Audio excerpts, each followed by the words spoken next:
Hello everyone, and welcome back. In today's episode, I'm going to be building this plastic metal kit I found. I found it on AliExpress, and it was about $20. As you can see, the packaging is very optimistic. It's got the robot looking all friendly. It says STEM on it, and it's able to express a wide variety of feelings. Based on the price, I seriously doubt that. And if we look at the back, you can see again, the USPS mangled my package, which by this point shouldn't really surprise me, but it is kind of frustrating.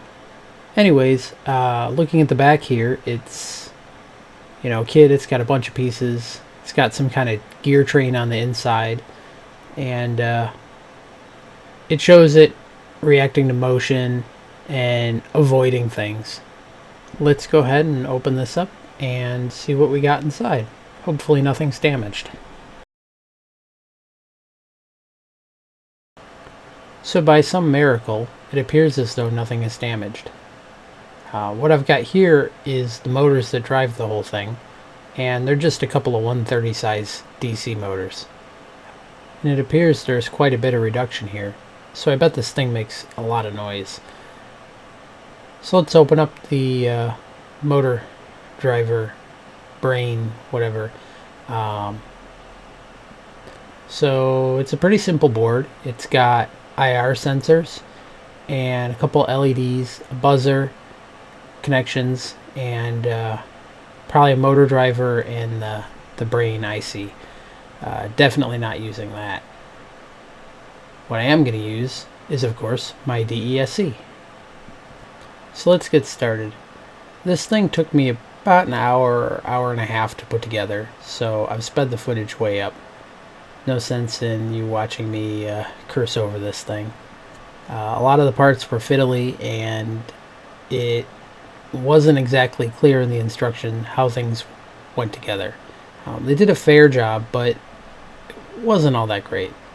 This part right here, the eyes, were especially frustrating because they only go in one direction, and there's 4 pieces and they're not really marked.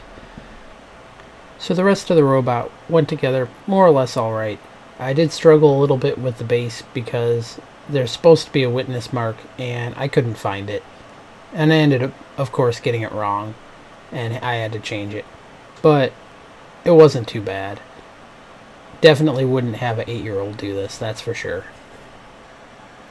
So now we get to the fun part, putting in the DESC. So I'm going to put the 2-cell LiPo that the Raven kit uses in this, because that's what I have, and I don't think that'll be putting too much voltage through these little motors. I'm going to go ahead and clip the wires off of one of the connectors, strip them, and tin them.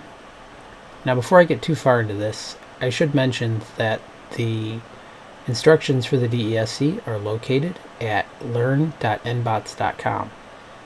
I'll leave a link down in the description. So got that out of the package, and I'm going to go ahead and tin these wires. Now all I'm doing when I'm tinning these wires is holding the iron up against the wire for a split second and touching the solder to the wire, not to the iron. And what that does is it causes the solder to flow around the wire, which makes it really easy to solder the wires to the pad. You'll also notice that I trimmed them with my side cutters, and I highly recommend trimming the wires when you solder to the DESC. It makes it a lot easier to solder to.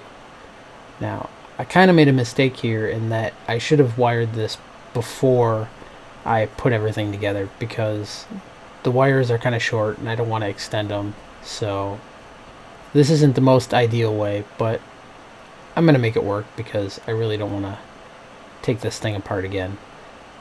So I'm just going to trim these up with my side cutters, and then I'm going to solder these wires to the pad.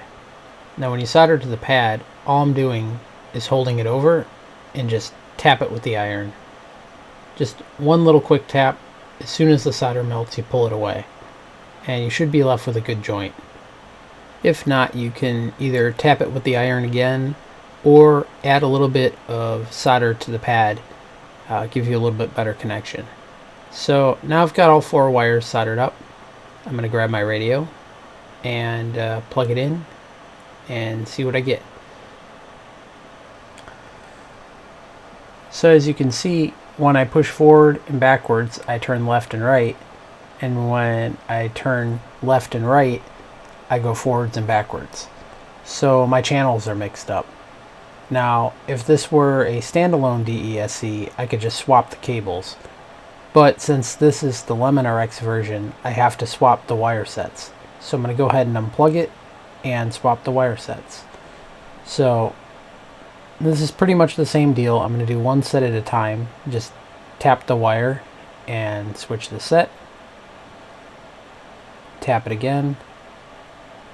And this is kind of hard because the camera's in my way a little bit, and this isn't the most ideal soldering setup. But you kind of get the idea of what I'm doing here. So just like that, I've got all 4 soldered, and plug the battery back in and try again. So left is right, and forward is backwards. So of the 2 possibilities to get wrong, I've got both of them wrong. So each pair needs to swap positions.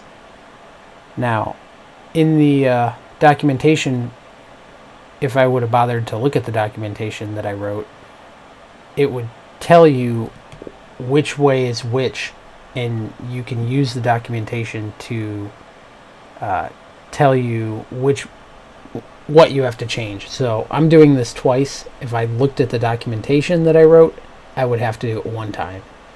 But now I should be good. So left, right, forward, backwards, and now everything is working. So now all I got to do is clean things up and go from there. So here it is all together, and I'm quite pleased with it. As much of a pain as it was to put together, I think it turned out alright. I might put some LED lights in the eyes because I think that would be kind of cool. And I don't think that this thing would perform for combat at all, so don't ask, because I don't think I'm going to do it. So, aside from combat, I think I have a use for this guy. Unfortunately, it involves building more of them, which I have to admit, I'm not really looking forward to. But ultimately, I think it'll be worth it. What I'm going to do is make a little sword for this guy, and maybe make his arm a little bit more rigid, because they kind of flop around right now.